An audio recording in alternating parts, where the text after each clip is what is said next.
Bonjour, je suis Grace Massangou. Je suis juriste de formation de l'Université protestante au Congo depuis 2018.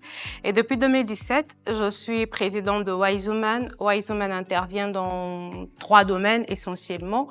Premièrement, on a le domaine de l'entrepreneuriat où nous organisons des conférences, de forums pour parler de l'entrepreneuriat de jeunes, pour parler de l'accès au financement, pour parler de tout ce qui concerne l'entrepreneuriat et le projet des jeunes. Et deuxièmement, on a l'aspect ou encore l'axe éducation.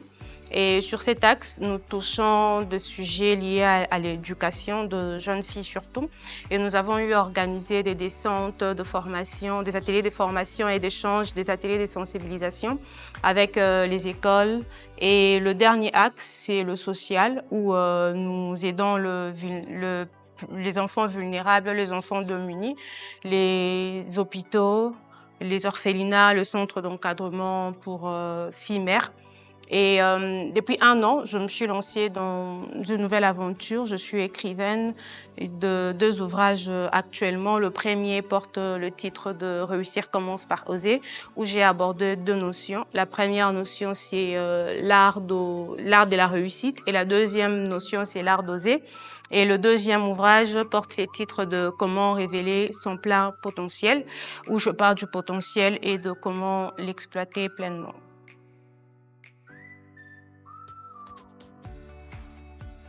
Alors, c'est depuis l'enfance que j'ai toujours eu cette passion-là de me tenir devant le gens, de parler, d'enseigner, de motiver. C'était depuis toute petite, mais je ne savais pas que ça me mènerait à tout ce que je fais aujourd'hui.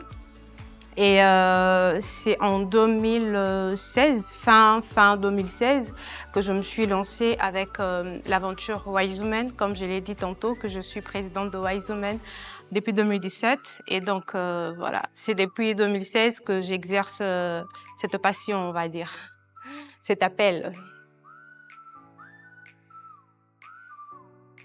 Tout est parti en 2015, de 2015, quand j'ai découvert que j'avais une maladie en moi et que je devais nécessairement me faire opérer. 2015, vous vous doutiez bien que j'étais beaucoup plus jeune qu'aujourd'hui, donc j'avais pas la maturité, entre guillemets, pour ne pas faire prétentieux. La maturité que j'ai aujourd'hui.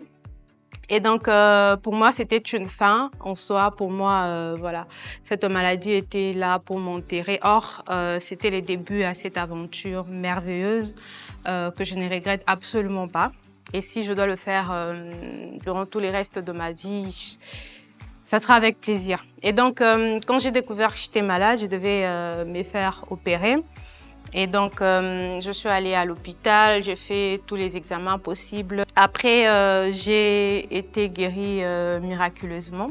C'est donc à partir de là que je m'étais dit, voilà, je vais utiliser cette situation, on va dire malheureuse, pour pouvoir motiver, enseigner d'autres personnes.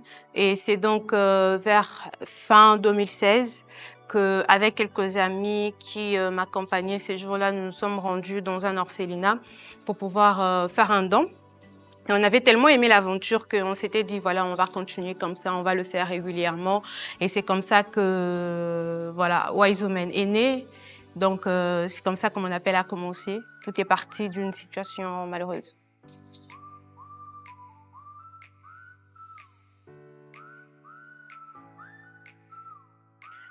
Je dirais qu'il faut être passionné par ce que nous faisons. C'est, je vais dire, le premier secret. Parce que quand on n'est pas passionné par ce que nous faisons et qu'on le fait juste par contrainte ou parce qu'on n'a pas le choix, on va abandonner à la première épreuve.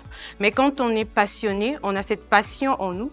Même si les épreuves venaient, même si les hauts ont rencontré le haut et les bas, on va pas abandonner parce que justement on est passionné par ce que nous faisons. Et je pense que c'est mon secret, hein. Malgré le haut et les bas, je continue parce que je suis très passionnée par ce que je fais.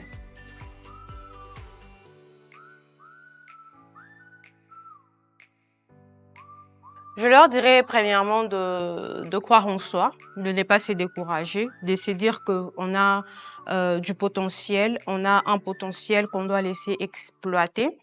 et aussi d'oser. Comme j'ai l'habitude de le dire, réussir commence par oser. Il faut oser, il faut passer à l'action. Il ne suffit pas seulement d'avoir un rêve, mais aussi et surtout de le mettre en action, c'est-à-dire d'oser. Alors, comme mon mot de la fin, je dirais à une personne qui va tomber sur cette vidéo de ne pas baisser les bras malgré les épreuves, d'avancer, de foncer, de continuer, de croire en soi, de croire en ses rêves, mais aussi et surtout d'oser.